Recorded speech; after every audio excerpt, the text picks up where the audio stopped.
Anyway, one thing, guys, I'll say too. I said the other day about putting it up on bricks might be easier. You see my posture right now, and that's because of the stool height. It's really bad. That'll make my back hurt. So lifting it up at 4 inches will get my back straighter, and you'll be more likely to work longer and have more success. All right. So one good thing to do when you're learning to center is to keep knocking it off center, knocking it off center. I know right now me doing this because I'm making it just happen seems kind of silly, but when you sit down and try it, you're gonna see what I mean. So knock it off center really good, but dimples it, and bring it back. And like I said, I'm really only using this part of my hand and this part here. The slip is just building up in there. So with that a little bit better center. Also, when you come off of it, if you have to let off real easy. A lot of people have a tendency to push before they let off, and you'll knock it right off center that way too. I'm trying to think of everything that I can make a mistake on to tell you guys that you'll forget here in 5 minutes and ask me again. But then have to look at the video. Oh, good, there are areas. Very cool. So the next step is this is called centering. The next step is to open it up. I like to keep it clean right here into this edge. I just use my thumbnail to clean it off. All that really dark gray is where this wheel has not been used for a while and it's oxidized. And I can actually, that's aluminum oxidation like rust. So I'm referring to, and I can just clean that up. Okay, so the next step is to open up. This is where you'll start feeling the air bubbles. You can see them if you look in there. And believe it or not, when you're throwing, an air bubble will feel harder than the clay is.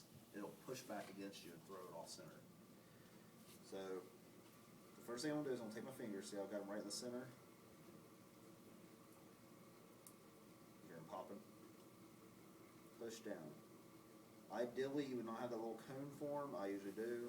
Just kind of knock it off or push it in. And what I'm doing is I'm pushing down here, and then I'm working out to about 3 o'clock on the dial of the clock face. I can't tell time on those. You can't tell time? Not on analog clocks. Don't judge me. So, you do that. I've opened it up a little bit. What I want to show you is how to test how thick the bottom is. Somebody give me a bag of clay and just give me a little pea-sized piece of clay, please.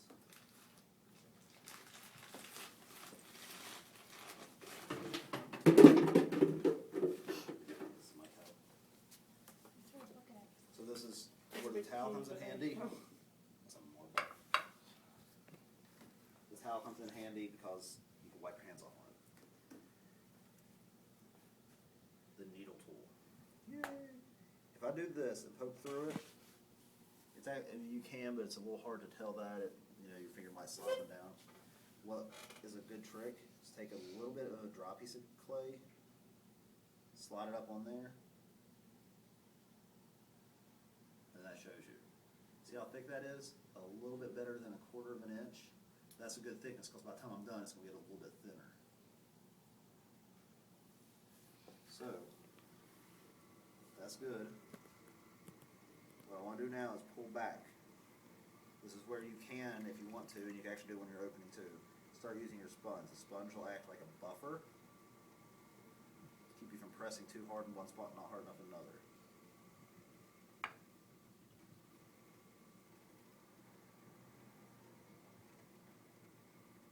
It's a little off center.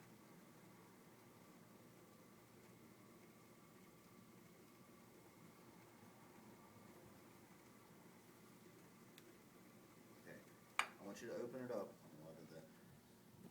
Basically, a radius of 4 fingers wide. Okay, that'll make a nice wide thing.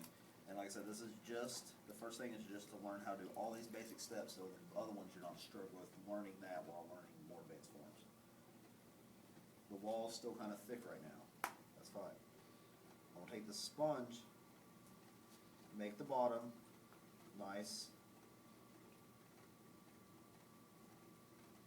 and flat.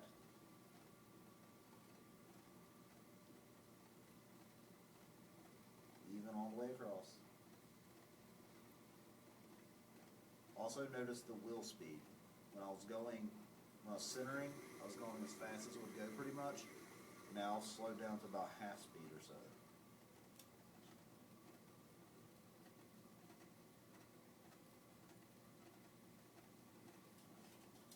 Does anybody know what these are called? Being metal or wood? Ben, you've had ceramics enough times from other schools. Don't call me out. Of course I'm gonna call you Rib. that. Rib. These are called ribs. I don't know why they're called ribs, they're just called ribs. The wooden one's the hard one in your toolkit, of course. You have a metal one for scraping more and a plastic one. What this does though right now is it's compressing. I've talked about compression in the hand building classes, those of you have had me. It compresses all the clay particles together and keeps it from cracking. If you just throw this a lot of times and you don't compress it by going across with your fingers enough times or going with a rib, it'll crack right in the center. It'll have what's called an S crack. It'll just look like an S going all the way through it. Because those clay particles underneath are not being compressed the same as they are on the top. Too much. You just jinxed me, that's what's gonna happen. Yeah, tomorrow. probably. The other thing that happens is if you have water standing in like this, and it's all wet and shiny looking, as that dries, it's gonna crack it. So you gotta get, if you open with a lot of water, clean that out, and then compress it with the rib. And just going back and forth, even pressure, also helps get it nice and flat. The idea with these little dog dishes we're gonna do is they're gonna look just like little square, short cylinders about an inch tall, okay? The inside should be nice and square, not bowl shaped, and flat across the bottom. Like I said, it teaches you the basic skills, also teaches you the harder thing to do. Everybody can make a bowl. You just sit down here right now and I guarantee you'll make a bowl. That's not challenging. That's not really learning anything yet. Okay, so you can see there's a little undercut forming under here. If that's not there, again, take your finger and clean. Sometimes, and I'll try to do it with the next one, it'll have like a really nice looking curve under it, but it's nothing you can grab a hold of. So I'm gonna wet my fingers a little bit. And I just wet the tip of my fingers. And what I'm doing here, notice my elbows down against my hips again. And I just push straight into the side, grabbing a little ball of clay forming right in here. Those over here. And I draw that up. You really should be able to do this in 2 passes, maybe 3 when you're learning. That's all you got, that's all it is, okay? Now, you can see where I had my fingers wet in there and everything, it's rough, and right here's rough. So I take the sponge like this, over top and make that nice and soft. Soft edges, if this was a bowl, would keep a spoon or something from chipping it. If it's a cup, it's nicer to drink out of something with a rounded edge than a sharp edge. I would also go back in here, take out any slip that formed. So there's not any water in there standing to crack it. And then this is a clay knife, or a wooden knife, whatever people refer to them as. This tool, A shiv. shiv. See, this is that curve I'm talking about. If I started to cut that with a wire, it would actually raise up quite a bit. So I'm just gonna take that,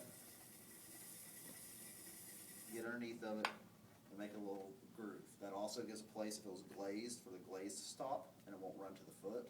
It sticks to the cone shelf. And just a nice finished look. Then what we'll do is take this knife, and we'll point it back at myself a little bit. So that's like a 45-degree angle under there. And real slowly,